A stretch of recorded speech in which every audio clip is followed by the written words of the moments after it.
What risk the national security does a 1st through 6th grader at elementary school pose? That's a good question being asked by the Los Angeles school superintendent, Alberto Carvallo. I know Superintendent Carvallo well from when he was Miami's superintendent before. He was an undocumented person who entered as a teenager to the United States and now has reached the highest levels of being a documented and proud American and educator. And he has said, what would I be showing about my legacy if I didn't protect these people? ICE and the Department of Homeland Security, under the direction of Donald Trump, tried to break into 2 elementary schools in Los Angeles to try to interrogate 5th and 6th graders. And then when they were challenged and thrown out by the school administrators and ultimately supported by Superintendent Carvallo, they said, well, we were just doing a wellness check. When was the last time the Department of Homeland Security and the Immigration and Customs Enforcement did a welfare check on a child? Who believes that? I don't. You're on Legal AF. And let's get to the new reporting. Now, look, in January, the Department of Homeland Security issued a new statement that they were going to remove, quote unquote, sensitive areas like churches and schools from enforcement by the Department of Homeland Security and ICE. In other words, their agents were going to be able to go in with guns and badges into these locations. They said, we're not going, this was the quote, I'm paraphrasing, we are not going to let criminals hide in schools and churches from law enforcement. Now, 5th and 6th graders are criminals, according to the Department of Homeland Security. Is this the United States of America? What country are we in? Are we operating in? And if you don't like the way that Donald Trump and all of his bootlickers who run his various cabinet positions, if you don't like how they are treating the American flag and our patriotism and the United States, and you got to do something about it. It starts with voter registration and it ends with voting at the ballot box on special elections all the way to the midterms, and make Donald Trump the lamest of lame duck presidents that you can find. Because I don't want to live in a country where the inhumanity is justified as normal of breaking into an elementary school. And on top of it, lying to the school administrators, putting their badges away, and then claiming that they were there for a welfare check. We got a clip from Superintendent Alberto Carvallo, one of the leading school educators in America, formerly came into this country as an undocumented 17-year-old. Here's his press conference. I'm still mystified as to how a 1st, 2nd, 3rd, 4th, or 6th grader would pose any type of risk to the national security of our nation. At Lillian, the principals say they asked to speak to a 6th grader. At Russell, we're told they made the point of saying they were not immigration or ICE, but Homeland Security, as they asked about 4 students.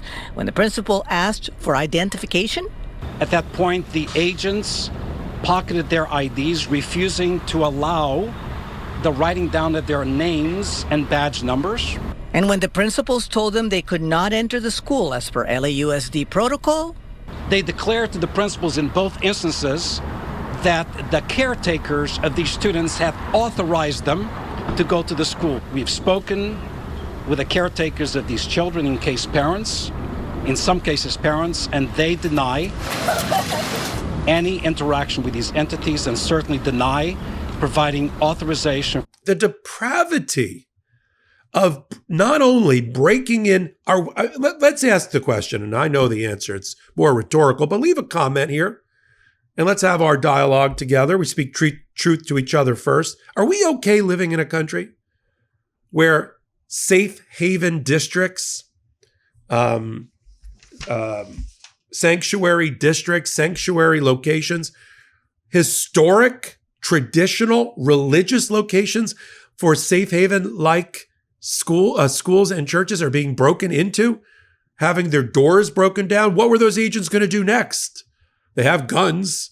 Were they going to arrest the school superintendent? Were they going to arrest the school administrators and the principals? Were they going to put everybody in handcuffs and parade them out in a perp walk in front of the student body in the elementary school? Is it in order to enforce Donald Trump and Kristi Noem's depraved policies? Yeah. We already know the Trump administration, what they've already started to do. Just a couple of days ago, they announced they're considering, and they will. You'll see it. We're going to have new lawsuits that we'll cover here on Legal AF, cutting off funding, federal funding to states that won't comply with their immigration policies. Sanctuary states. This is a sanctuary state, California, and a sanctuary district. This is a safe place. That's what Carvalho said so eloquently during his press conference.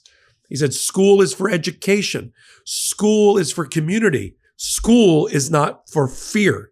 And that's exactly what happened. There's a number of interviews that have happened of parents, many of them only Spanish speaking, who are documented, or maybe not, who said they now have to look over their shoulder and live in fear about their kids being picked up at school, and then have ICE and the Homeland Security lie to the administrators that they had the parents' permission. The parents were reached by the administration, by the Los Angeles School District and Carvalho's office, and it was determined that that was a lie. And it was a lie that only came out because of the bad publicity they were getting. Now, I don't think the bad publicity is going to stop Donald Trump and Kristi Noem from continuing to raid schools. Donald Trump was all concerned about the raid at Mar-a-Lago when the government knew he wasn't there, coordinated it with his lawyers, made sure during the summer in August he was up in New York, and then executed a search warrant. That's not a raid. What a raid is, and now you know Donald Trump knows what a raid is. A raid is when you send in Department of Homeland Security with vests and uniforms and guns and badges into an elementary school to try to pull a kid out and start interrogating that child without his parent present, which is unconstitutional. They have Miranda rights, by the way. They have Miranda. If you're going to arrest or detain this child, he has a right to have his parent. These are 5th and 6th graders. Think of people in your life that are that age, and think about them being interrogated by a guy or a woman with a badge and a gun and a shield. And think about your child in that perspective. They have constitutional rights that are being violated. They reside on U.S. soil. I don't even care what their status is. That's how depraved this act is, and this is not the America that we all want to live in. And shout out, and I'm going to try to invite him onto the show because I do know him from his days when both of us were in Miami-Dade County. I worked for a large law firm that represented municipal governments, local governments, including school districts. I did a lot of that work on behalf of that firm. Shout out to Weiss Sirota Helfman based in Miami. And through that, I met leaders like Alberto Carvallo. Now, it was a loss for Miami. It was a gain for LA. And I had forgotten until this reporting, because he talks about it a lot when he does presentations. He's a very magnetic and charismatic public speaker. And so I had forgotten. I had heard the story 20 years ago when he joined Miami, that he had come here undocumented at 17. See, that's my point. The next person that comes here, they don't want to remain illegal. They want the American dream, just like my 2 grandfathers who came through Ellis Island and through we call it Ellis Island, but it was a immigration and naturalization center. That's what I've been calling for. Get rid of these detention centers. Get rid of Guantanamo Bay. Get rid of El Salvador as a place to store human beings. Give them a path to citizenship. We have 11 million people here who are undocumented.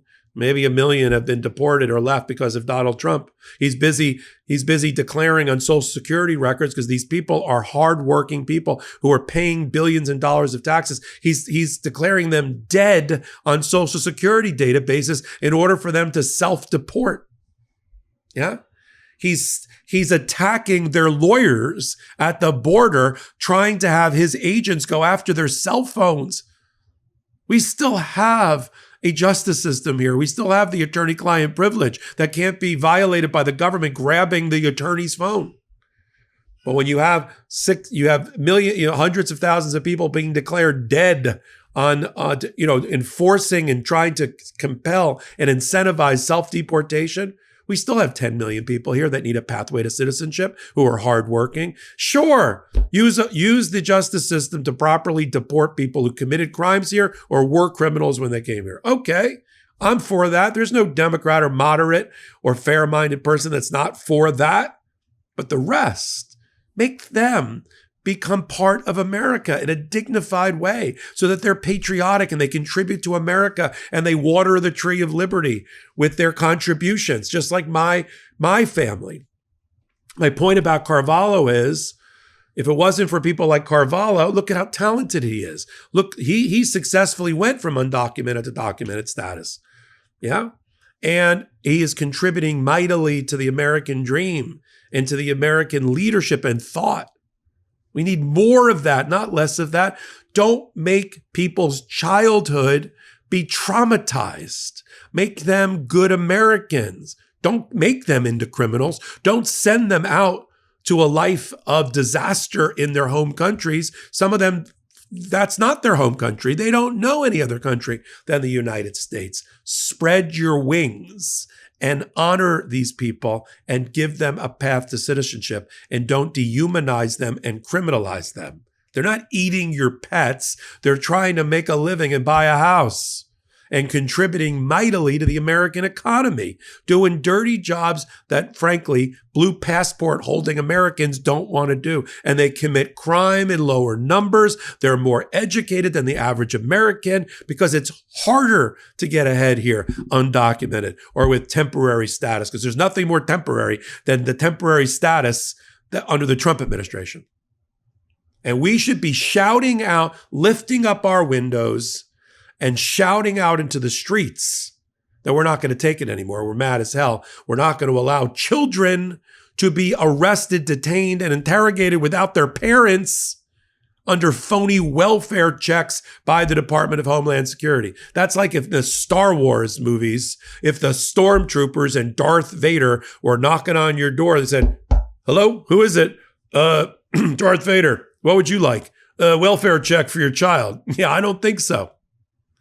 And I don't think that's not how America is supposed to work. We know how America is supposed to work right here on Legal AF. I'm glad you're here with us. Take a moment, hit the free subscribe button. We're doing some amazing content here at the intersection of law and politics, bringing these issues to you. I'm Michael Popok. Until my next Legal AF contribution, podcast, YouTube, you name it, I'm reporting. I'm Michael Popok, and I got some big news for our audience. Most of you know me as the co-founder of Midas Touch's Legal AF and the Legal AF YouTube channel, or as a 35-year national trial lawyer. Now, building on what we started together on Legal AF, I've launched a new law firm, the Popok Firm, dedicated to obtaining justice through compassionate and zealous legal representation. At the Popok Firm, we are focused on obtaining justice for those who have been injured or damaged by a life-altering event by securing the highest dollar recoveries. I've been tirelessly fighting for justice for the last 35 years, so my own law firm organically building on my Legal AF work just feels right. And I've handpicked a team of top-tier trial fighters and settlement experts throughout all 50 states known as big auto injury attorneys who have the know-how to beat heartless insurance companies, corporations, government entities, and their attorneys. Big Auto's attorneys working with my firm are rock stars in their respective states and collectively responsible for billions of dollars in recoveries. So if you or a loved one have been on the wrong side of a catastrophic auto, motor vehicle, rideshare, or truck accident, suffered a personal injury, or been the victim of medical malpractice, employment harassment or discrimination, or suffered a violation of your civil and constitutional rights, then contact the Popok Firm today at 1-877-POPOK-AF or by visiting my website at www.thepopokfirm.com and fill out a free case evaluation form. And if we determine that you have a case and you sign with us, we don't get paid unless you do. The Popok Firm, fighting for your justice every step of the way.